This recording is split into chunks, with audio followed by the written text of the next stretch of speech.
Hi friends అందరికి. అందరు అన్నం తిన్నారా? ఆల్రెడీ చాలా తినే అక్క నాకు. ఉంటారు. అలా కొద్దిగా చాలా నైట్ అయింది అంటే బాగా లేట్ అయింది కాబట్టి మేము ఎప్పుడు నైట్ చేసుకున్నా కానీ నైట్ తినాం, పొద్దున తింటాం అనమాట. ఇంకో నాటుకోడి కూర ఎట్లుందక్క? బ్లాక్ ఉంది అండి. తిని చెప్పాలి, ఇది ముదిరిపోయిన పుంజ అనమాట.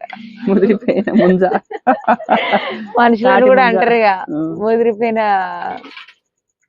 ముదిరిపోయిన బెండకాయ. అంటారు. కొద్దిగా అదైతే ముదిరిపోయిన కోడి పుంజు. కోడి పుంజు. ఆ ఇంకా ఇంకా ఇగో బ్రదర్, ఎట్లుందో తిని చెప్పనా?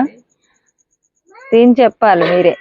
నేను చేసిన అంటే మరి మీరందరూ అన్నం తిన్నారా లేదా కామెంట్ అయితే చేయండి. మేమైతే అన్నం తింటున్నాం. ఇగో మా కుక్క కూడా వచ్చింది అనమాట. దానికి కూడా పెట్టాలిగా మరి.